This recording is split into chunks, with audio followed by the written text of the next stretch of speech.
How is everybody? I know we stand between you and happy hour, maybe, so they brought the artists out at the end of the day to kind of, I guess, raise the energy in the room. I'm Jess Solomon again with the Robert W. Deutsch Foundation, but most importantly, I'm a native of Baltimore and a cultural producer. And I am so honored to be in conversation with my friends and colleagues and comrades, Elissa Blount-Moorhead, Juan Ortiz, and Zhang. I was in the green room earlier, so I didn't hear all of the conversations, but one of the things that I didn't hear before Dee spoke was just talking about race and how that shows up in this city.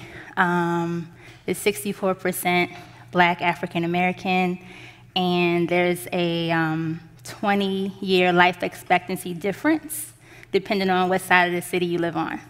And so for me, I feel like those stats, amongst many others, are embedded in how we talk about art and culture in the city and how it shows up and what equity looks like in the work. So 30 minutes, 21 minutes is not enough time to have a conversation about the things that I want to talk to you all about. But I will say that the common thread that I find in your work is that there is a commitment to arts and culture and equity as place-based strategies and thinking about the vitality of the city. And with that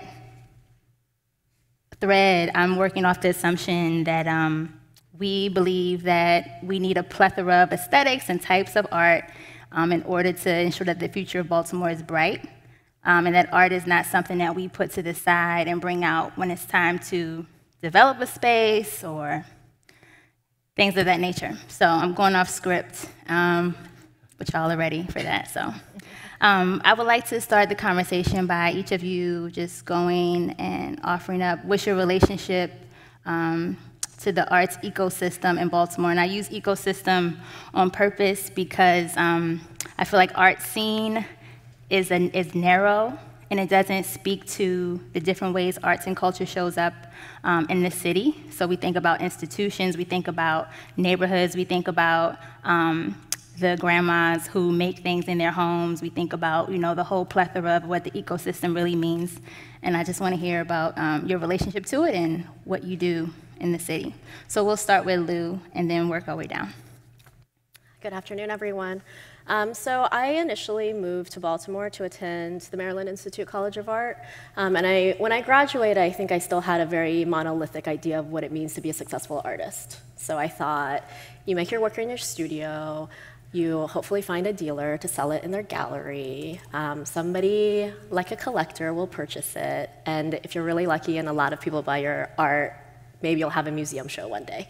So it was a very, it was a system that the artist was not empowered in that system. So I think that that's something that's shifted in my time in Baltimore, is that I'm now very much interested in a way of working that empowers the artist. So in addition to being an artist, for several years I worked at the Contemporary in Baltimore, which is a nomadic, non-collecting museum. And for the past few years, we've worked to build resources for artists. So one way that we think about a larger ecosystem is ways to support artists, not only financially, but through access to equipment or access to studio visits with the artists that we bring to town, or professional development through a retreat. So all of the ways that artists contribute to Baltimore, artists do contribute to Baltimore financially, but all of the other ways that artists build systems that build a city that people want to live in. Great, thank you. So I had come to Baltimore. I came to Baltimore to come to grad school, and I specifically came to our program because it was in the community. I come from the border of El Paso and Juarez, and so I had already seen the process in which creativity was used to gentrify neighborhoods. And so I was already familiar with all the kind of calculus and schematics that go with using arts in that way. And when I came to Baltimore, I really wanted to be in community, away from these bubbles that they kind of set aside for students. Because I come from communities that had the same challenges, and I saw myself so deeply reflected in the young people in Baltimore. It just so happened that I was coming at a time where this very nascent community of Latinos was growing and exerting itself, and Latinx people. And it was such an interesting place to be, because it was at the time of the uprising, as our community is also growing, integrating into a community that already had this very powerful binary and the challenges that come from it. And I use words that are never really heard of in too much in Baltimore, but what makes it so beautiful. Like what? Diversity. Oh. So Southeast Baltimore is such a diverse place. It's one of the most diverse places in the city, one of the most diverse places in the state. And now people are starting to see that come into fruition through its arts and its vibrant local culture. But all of those things come about with deep challenges, especially in Southeast Baltimore, where you have a historical white community, and I mean diversity not only of race, but diversity of economics. And these are some of the most powerful problems in our society right now, and augmented, like you were saying, in such close proximity. So in a 6-mile radius in the Southeast Baltimore, you have refugees from Syria in the Refugee Youth Project walking around with unaccompanied minor children from Casa de Maryland, and you have a historic white community of old Italians and Ukrainians, and all of this in a 6-mile radius. And those are powerful national forces that play in a very small community, and that's the beautiful part about it. The challenges come with the racial tensions, with the discussions and having conversations that get not only fixed communities in brick and mortar way, but the substantive ones. I love how you say commitment, because commitment is all of our most sacred relationships as human beings are built on commitment. So having, like we did Neighborhood Voices, which was a sustained conversation on race, because there's so many facets and iterations of that conversation to be had, and it's just not something we can do in 30 minutes. So commitment is so important in what you do. And for us, those 4 years conversations, both before Freddie Gray and after Freddie Gray, gave fruit in that our community doesn't have as many of the overtly racial tensions that it could have. And I've seen in other parts of the country where our community is coming in contact with other races. So for me, that commitment is, I had to do it personally, and I became a community organizer in Baltimore Highlands, which had all those challenges. And through the Deutsch Foundation Fellowship that I was allotted at Creative Alliance, I was able to do a lot of programming in which I situate myself in Southeast Baltimore and help those communities come together, because it's such a rich and beautiful community. Yeah, and that was happenstance that we're on the same panel. So Elissa, tell us about your relationship. Well, first, I just want to shout out Dee Watkins and Lena Wen. Those are the kind of people Yeah, it's like we need a collective want to be in Baltimore. Yes. You know, just the hard body truth that they bring is kind of amazing. But you know, I guess I could say why I came here. I'm here very intentionally. I think maybe I know a lot of my friends from where I came from in Brooklyn were sort of like, where are you going, and you know, why, and that sort of thing. But then there's a lot of people that I think it was obvious, while I have, you know, sort of 4 generations of roots in New York, I also spent my formative years growing up in DC, which was a chocolate city.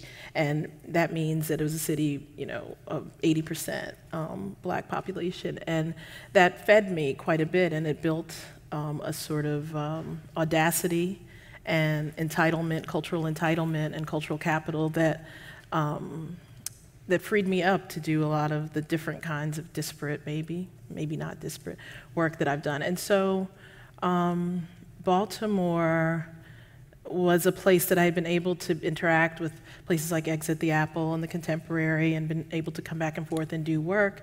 And it became kind of abundantly clear to me that you know, we had some privileges that people either like me from socially or racially or lifestyle-wise wouldn't be able to have, like owning a house in New York, or being able to make your art in a space that makes sense for your art to be created in, and that sort of thing. And so I think David Byrne wrote an article about that, which sort of said, if the me of 25 years ago can't be here, I'm not sure how this really feels to me, basically.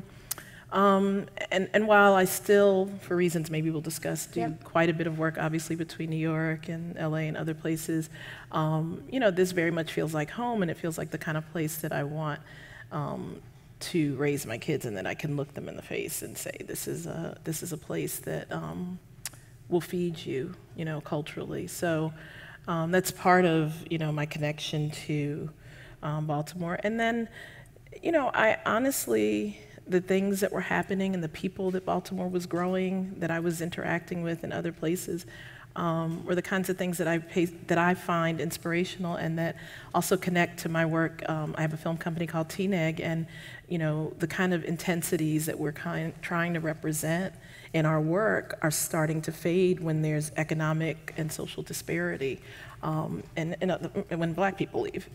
And so I just felt like this was a place where you know, I could be fed creatively.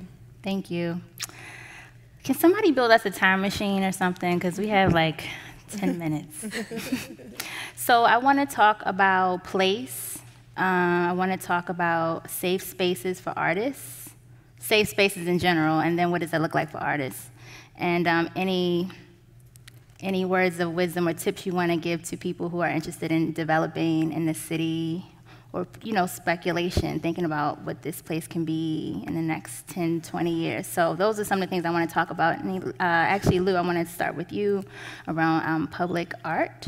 And what have been some of the biggest lessons through your work with public art, the contemporary maybe, or through your personal practice? Yeah, so one of the projects I did when I first moved back to Baltimore from graduate school was a project at the George Peabody Library, which is just down the road, Mount Vernon Square. And it's a beautiful library. People refer to it as like the Beauty and the Beast library.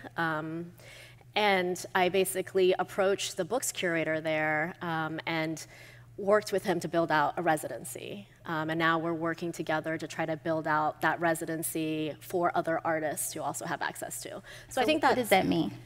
So I basically, he gave me a small studio on site, and I worked on site for about a year and a half. And I produced a series of 6 books that pulled from the archives and directly referenced their collection. So I think that that's one thing that's really beautiful about Baltimore, is that there are ways that we understand that institutions are made of people. And you know, Peabody is a part of Johns Hopkins, which we see as this huge institution of Baltimore. But Paul Espinoza, the books curator at the Peabody Library, is interested in art. And so with this one-on-one interaction, he was able to support my practice and through that, possibly support the ongoing practice of other artists. Okay. So I think one thing that we talk about, in addition to a large public, because we say that a lot, like public's audience, like what does that mean, is also an audience of one, right? What does it mean to really change the thinking of one person? So I mean, I think that's one positive thing I've learned. Do you feel like more people have engaged with the Peabody because they see you in that space? Yes, I think so. I think so. I mean, I don't think it's where, I don't think it's there yet in terms of people knowing that they have access to the space. Got it. Well, I got to go visit now. So. Elissa, can you speak a little bit about safe space and how that's come up in some of your work in the city, particularly around artists? We know after Ghost Ship happened in Oakland, the next day, literally, artists were displaced from Bell Foundry, and that set off a whole chain of events, including an artist task force that was led by the, in the city, and Mayor Pugh made took a very huge stand, and folks came around, and some recommendations were made. But I would love to hear a little bit about that process. I don't really want to talk about that. No, I mean, I want because it's not worthy. I think what Mayor Pugh did was pretty revolutionary in terms of getting ahead of something. And similarly, when I first came, Mayor Blake also did something similar, getting in front of the Confederacy Monument conversation. And hopefully those things will continue to be concretized in things that matter in the city. So I think, they are what they are, and you can read about them. I think they're fantastic, and I think that is what an arts mayor is supposed to do, is to get ahead of things in that way. So, I was proud to do whatever little bits I could do. Really, the committee was where all the brains were. But I think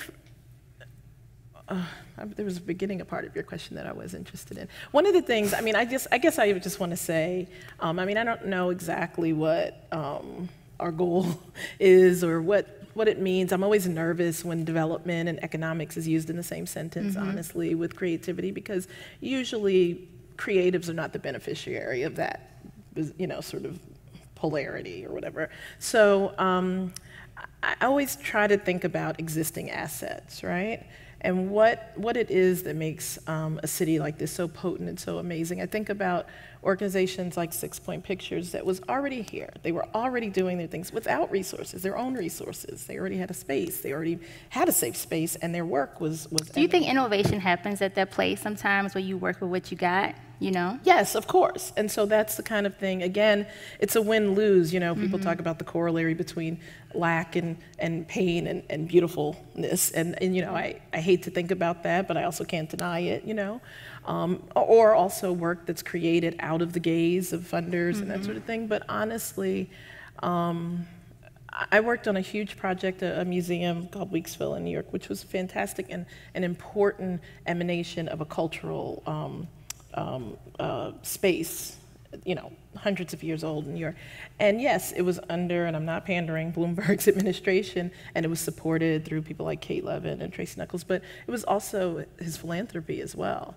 And if you're not walking the walk in this city and you're not supporting on a very serious level, sustained artistic practice, so not just a one-off here and a one-off there, but really trying to grow people. My fear is that I can't look in the face of someone who's 18 or 19 and say, sure, don't go off to LA, don't go off to New York in the gallery system. There's a space here for you to grow.